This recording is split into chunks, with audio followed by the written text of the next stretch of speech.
13장 25절입니다. 구약성경 216페이지 찾으신 줄 알고 말씀을 봉독하겠습니다. 40일 동안 땅을 정탐하기를 마치고 돌아와 바란 광야 가데스에 이르러 모세와 아론과 이스라엘 자손의 온 회중에게 나와 그들에게 보고하고 그 땅의 과일을 보이고 모세에게 말하여 이르되 당신이 우리를 보낸 땅에 간즉 과연 그 땅에 젖과 꿀이 흐르는데 이것은 그 땅의 과일이니이다. 그러나 그 땅 거주민은 강하고 성읍은 견고하고 힘이 클 뿐 아니라 거기서 아낙 자손을 보았으며 아말렉인은 남방 땅에 거주하고 헤딘과 여부스인과 아모리인은 산지에 거주하고 가나안인은 해변과 요단가에 거주하더이다. 갈렙이 모세 앞에서 백성을 조용하게 하고 이르되 우리가 곧 올라가서 그 땅을 취하자.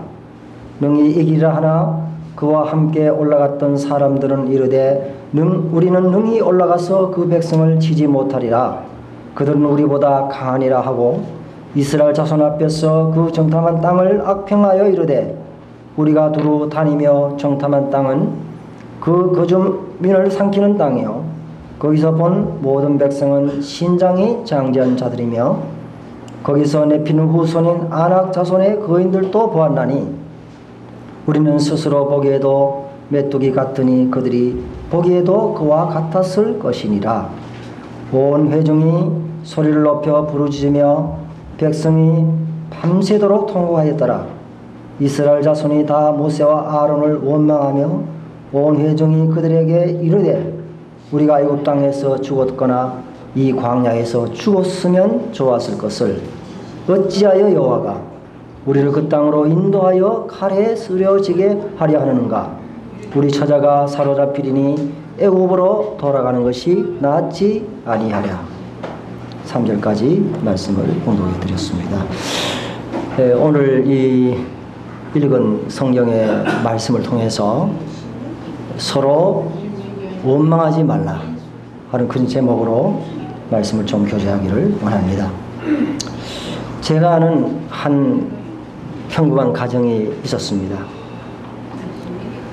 어려웠지만은 부부가 직장 생활을 하면서 열심히 가정을 이루었습니다. 그리고 그 사이에서 남매가 태어나서 남매가 애를 먹이지 않고 그래도 그럭저럭 잘 자랐습니다. 특별히 중학교 3학년에 다니는 아들은 공부를 잘해서 전교에서 1, 2위를 다투는 그와 같은 아이였습니다. 그런데 어느 날 그 가정에 슬픔이 찾아오게 되었습니다. 그것은 바로 중학교 3학년에 다니는 아이가 질병에 걸리게 되었습니다. 큰 중병에 걸려서 갑자기 병원에 입원하게 되었습니다. 대학병원에서 온갖 치료를 다 하고 서울로 가서 치료를 받았지만은 결국 그 아이는 세상을 떠나고 말았습니다. 이 가정에 큰 충격이 일어났습니다. 그런데 그보다도 더 충격적인 일은 그때부터 그 가정에 문제가 생기기 시작했다는 것입니다. 아이가 세상을 떠나고 난 다음에 그 아이의 세상을 떠난 그 죽음의 원인에 대해서 서로 원망을 하기 시작했습니다. 아내가 남편에게 얘기했습니다. 당신 조상묘를 고치려고 했을 때 거기에 가지 말라고 그랬는데 당신이 그 조상묘를 고치는데 가서 아이가 저렇게 병이 나서 죽었다고. 계속해서 상처받은 어머니는 자기의 남편에게 원망을 쏟아냈습니다.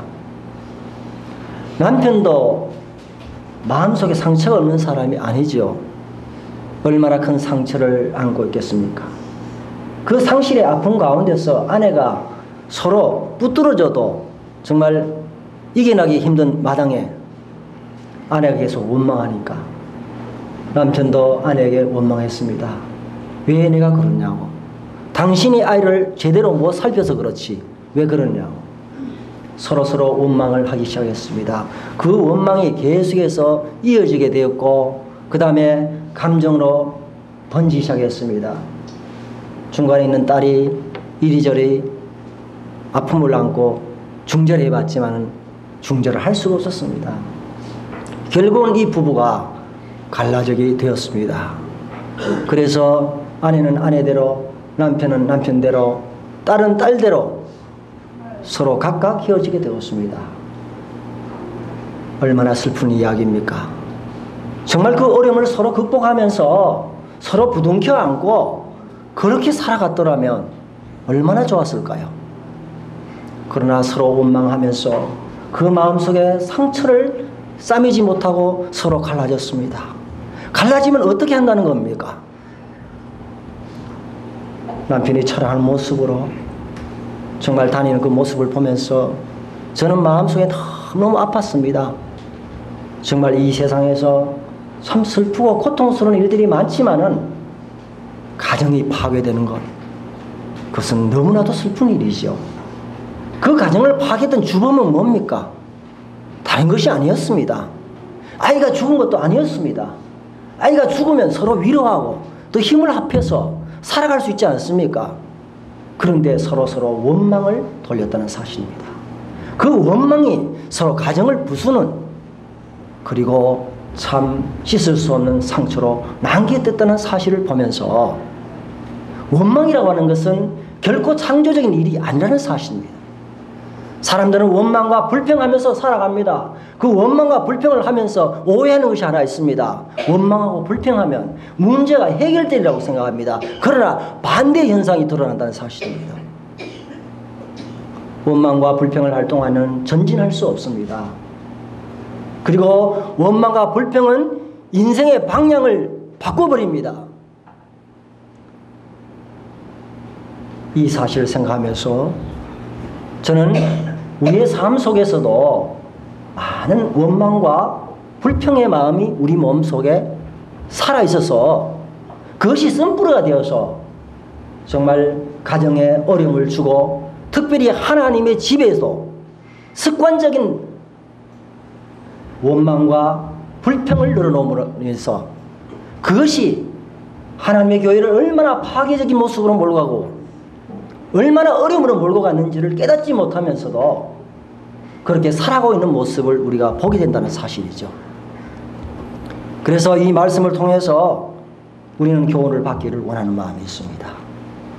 원망이라고 하는 것은 제가 국어 사전에 찾아봤습니다.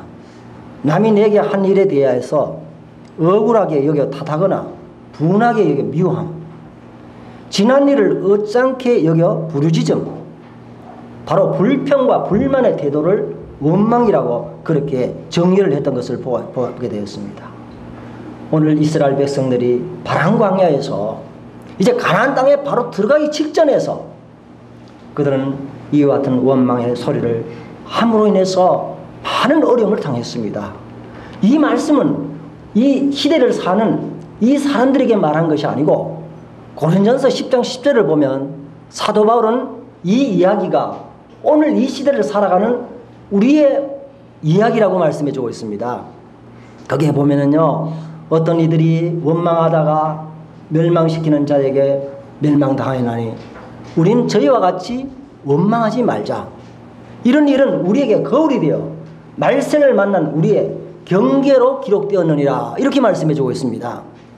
그래서 오늘 이스라엘 백성들이 당한 이것은 다른 이야기가 아니고 우리들에게 오늘 특별히 이 말세에 서로 원망하고 불평하고 원통함을 풀지 않는 이 사악하고 악의적인 이 세상 가운데서 우리가 어떻게 승리로운 삶을 살아갈 수 있을 것인가 하는 부분에 대해서 교훈을 주고 있다는 사실을 기억하면서 오늘 이 말씀을 생각하면서 우리 모두 다가 교훈을 받게 되기를 참 원하는 마음이 있습니다.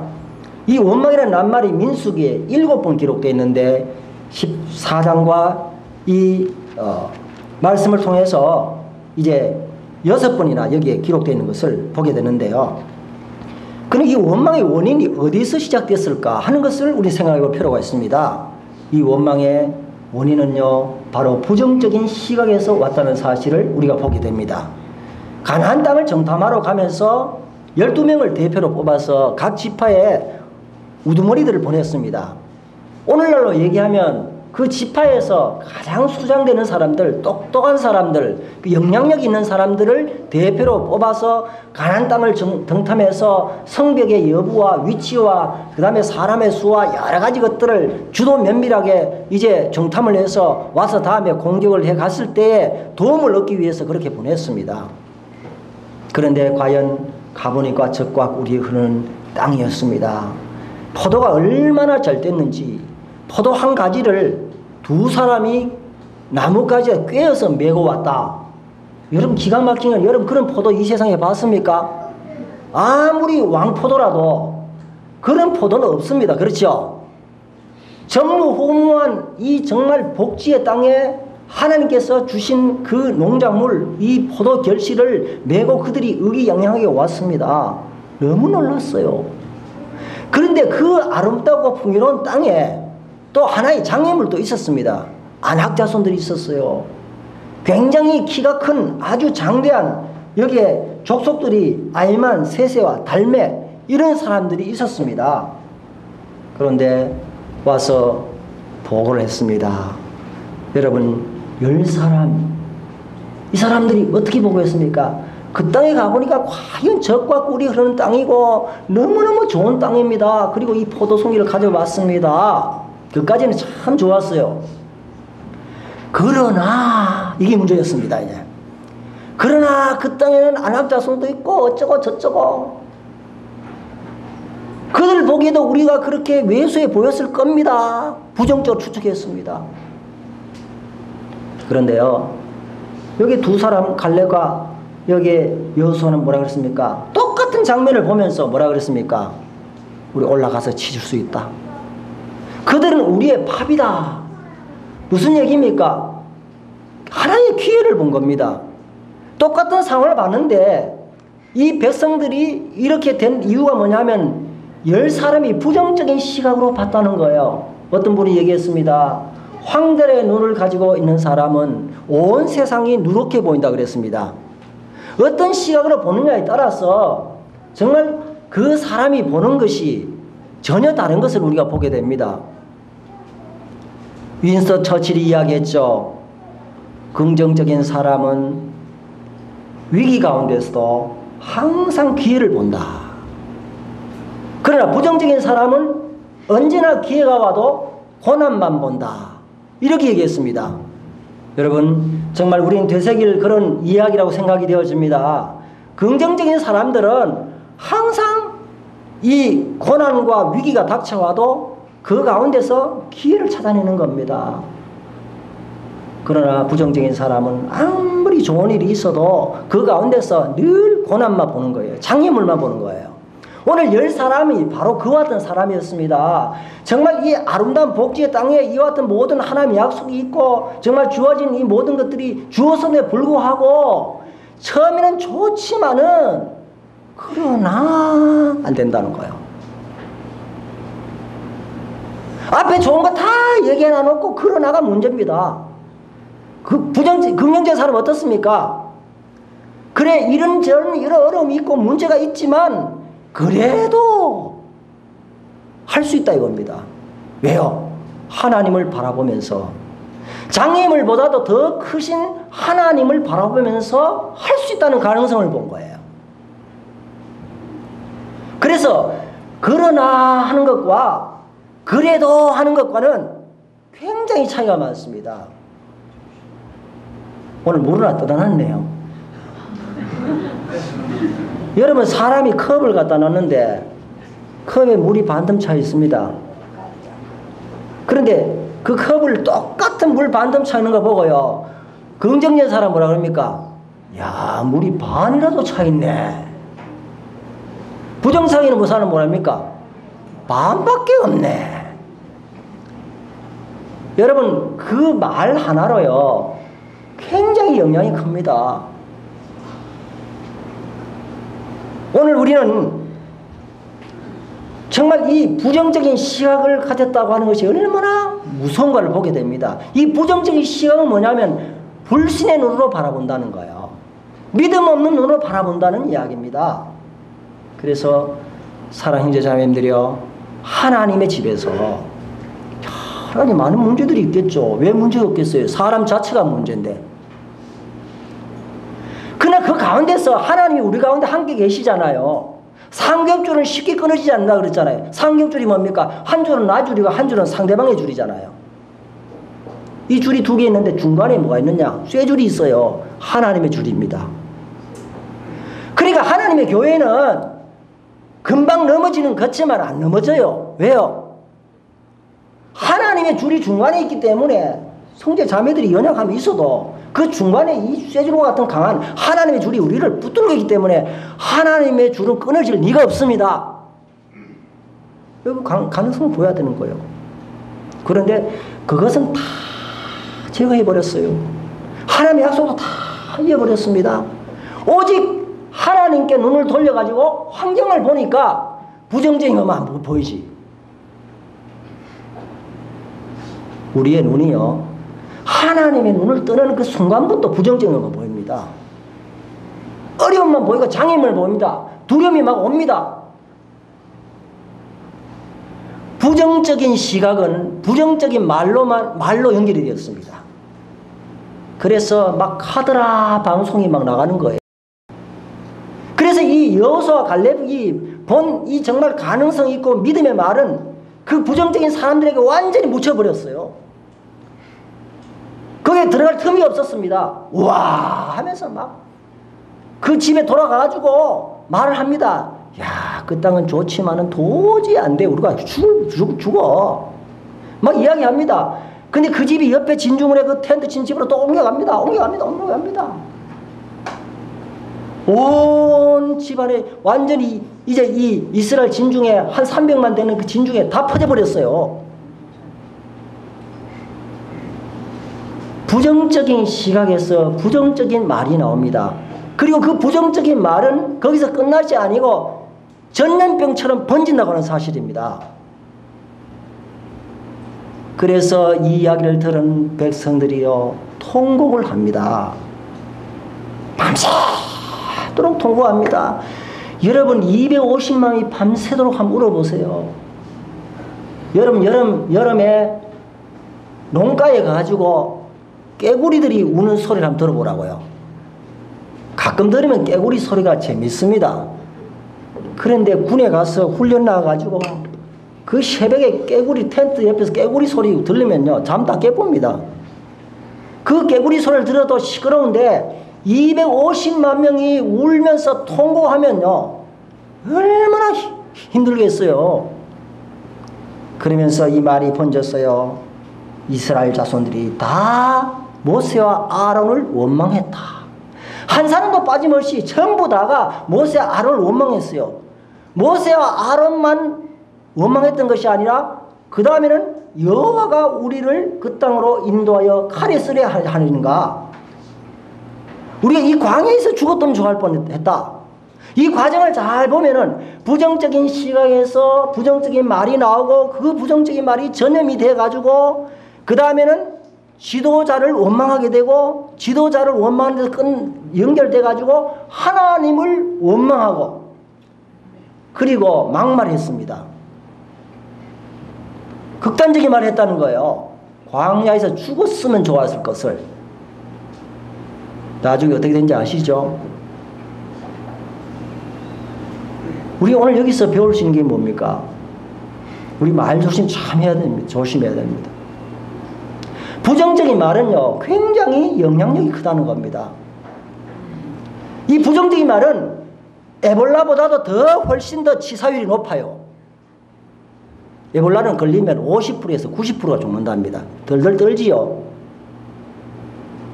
부정적인 말은 영혼을 죽여버립니다.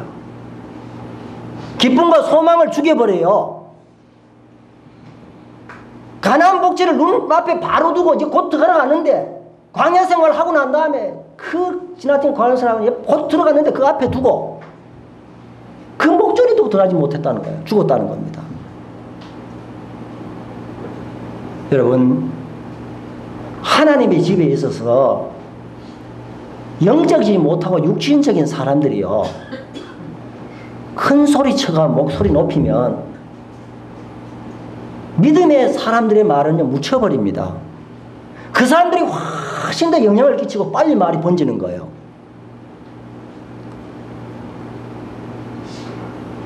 전도서 10장 1절을 보면요 이런 말씀이 기록되어 있습니다. 죽은 파리들이 향기름으로 악취가 나게 하는 것 같이 적은 우매가 지혜와 종기로 난처하게 만드느니라. 향기름을 잘 해놨는데 파리가 들어가면 몇 마리 죽어버렸어. 그럼 여러분 그 향기름 쓸 수 있습니까 없습니까? 못 씁니다. 그리고 그 몇 마리 그 파리가 죽어가지고 부패돼서 냄새를 다 막아버리는 거예요. 향기름 냄새를. 그런 것처럼 우리의 삶 속에서 작은 우매, 불평, 원망, 기타 그런 의심스러운 행동들이 하나님의 거룩을 무너뜨려버리고 하나님의 집을 온통 기쁨과 소망을 무너뜨리는 그와 같은 역할을 할 수 있다 하는 것을 우리에게 경계해 주고 있지 않습니까?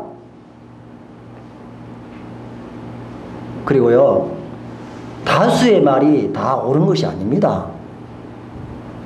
참 청중들은 이상합니다.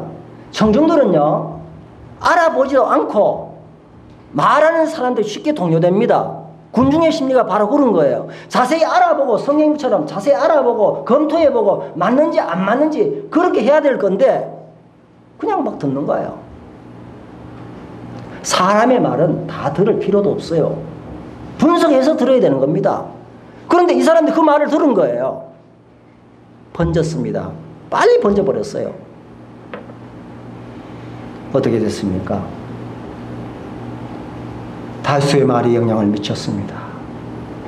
어떤 의사분이 저에게 이야기하더라고요. 자, 환자들이 병원에 찾아오는데 참 제가 고민스러운 게 하나 있대요. 뭐냐면은 이 질병에 대해서 정확하게 진단을 내려서 아니라고 이렇게 하면 된다고 얘기해도 안 듣는다는 거예요. 뭘 먼저 듣느냐? 요새 TV에 건강 강의 많이 나오니까 그 건강 강의를 먼저 들어가지고 먼저 딱 선입견을 가지고 있다는 거예요. 여러분 그것은 상업주의가 개입될 수 있습니다. 근데 그 이야기를 먼저 듣고 그 다음에 두 번째 뭐냐? 자기와 레벨이 비슷한 신분이 비슷한 사람들의 말을 먼저 듣고 두 가지를 딱 듣고 기준을 가지고 온다는 거예요. 그래서 의사가 아닙니다. 이렇게 하면 더 좋습니다. 진실로 얘기해줘도 안 듣는다는 거예요. 참 마음이 답답하다는 거예요. 여러분 의사 앞에 가가지고 아는지 뭔지 하지 마십시오. 물론 실력이 아주 안 좋은 돌팔이 의사도 있겠죠. 극소수입니다.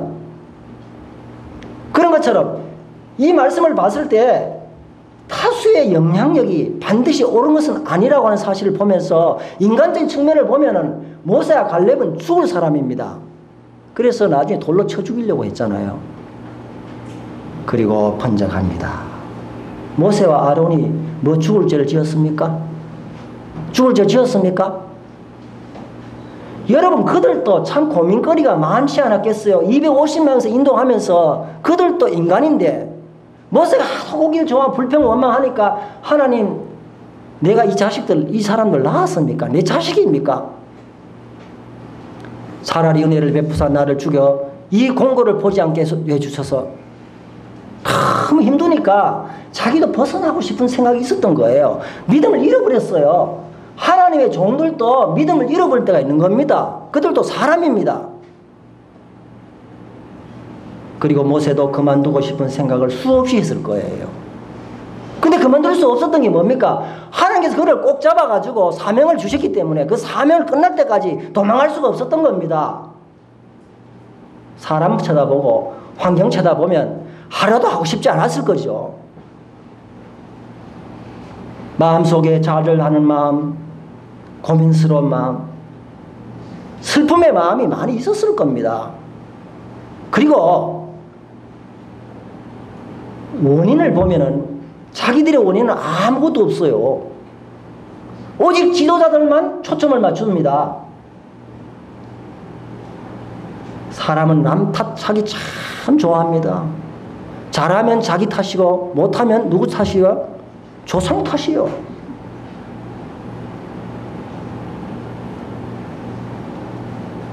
자기의 부모가 지도자고 자기의 형이 지도자고 자기의 동생이 지도자라고 자기의 가족이 지도자라면 그렇게 말할 수 있겠습니까? 여러분, 우리는 하나님의 교회 안에서 성도들은요 서로 가족입니다. 하나님의 권속이라 그랬어요. 에베소 2장이 그렇게 말하고 있죠.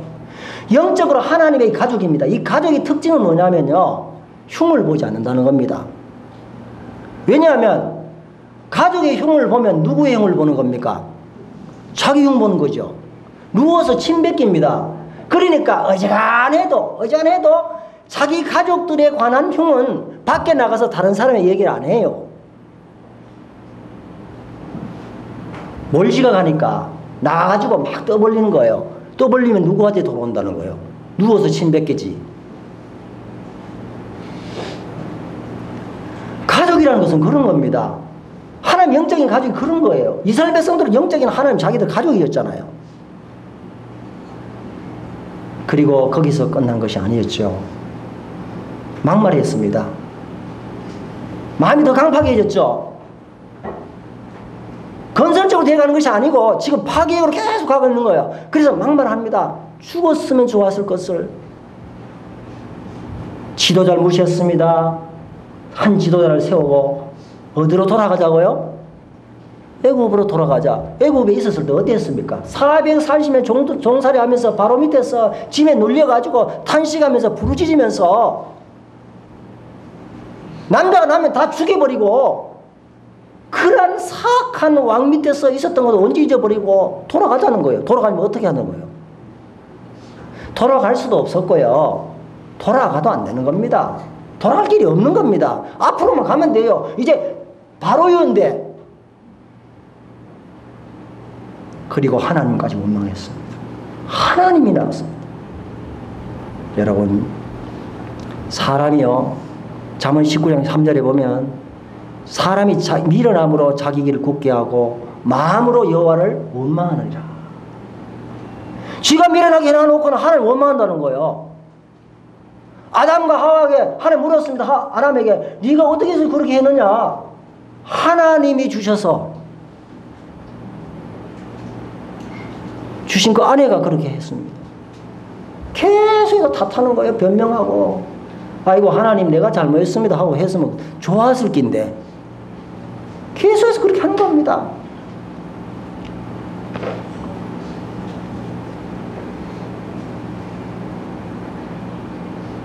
모세와 아론은 욕을 많이 얻어먹었어요.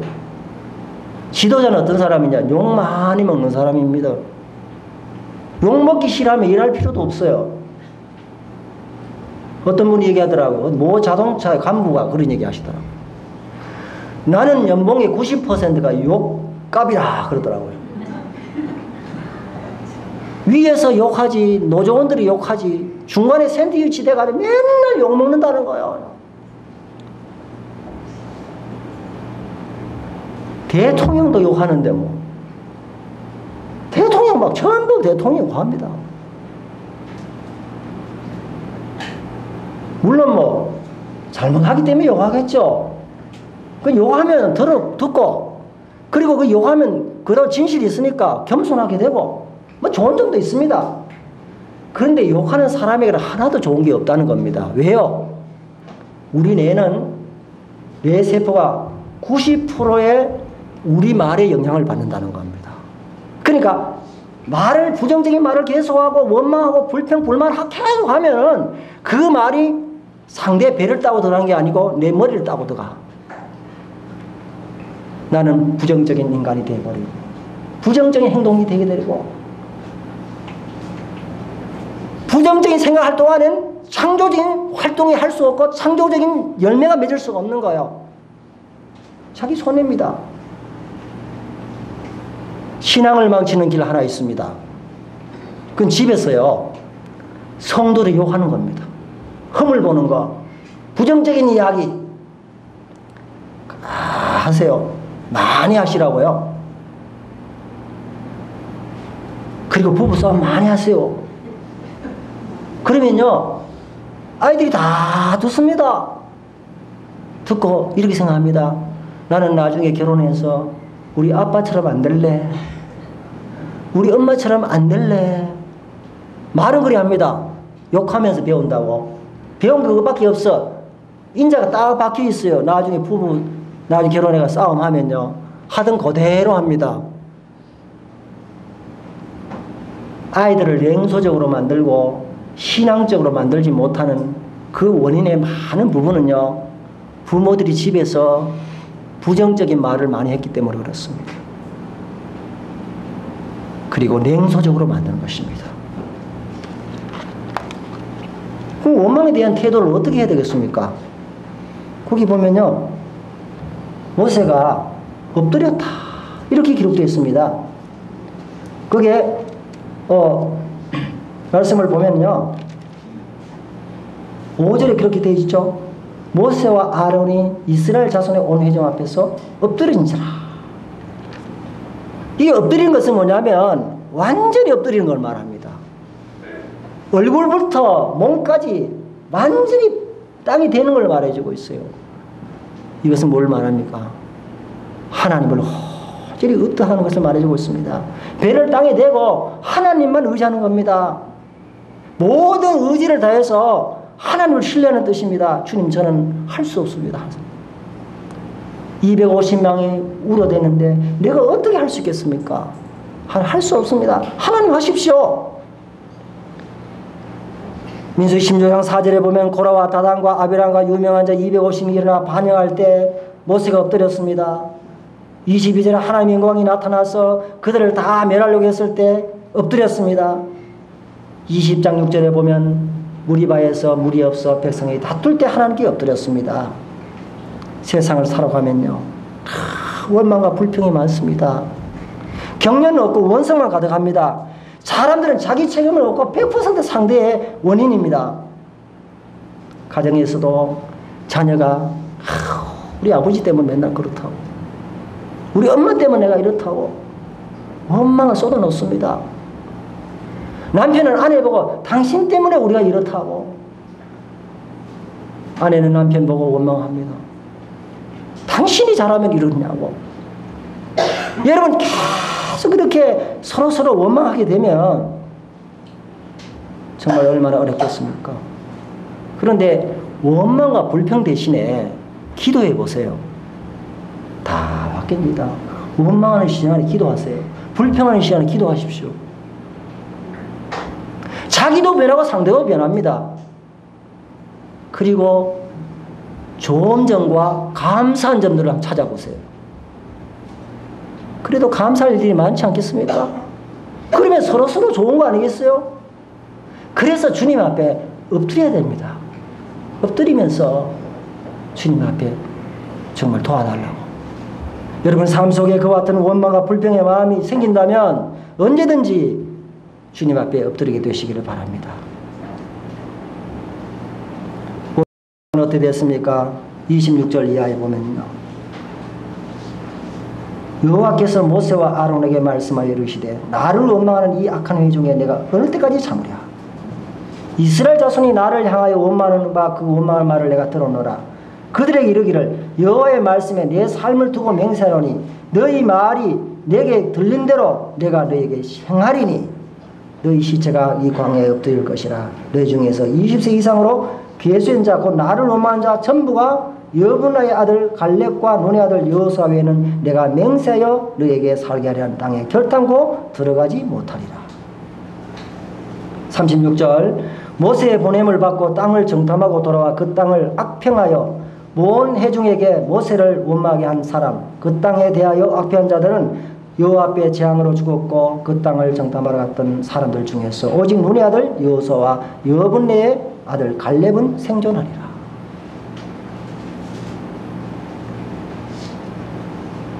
원망은 하나님의 능력을 무시하는 일입니다.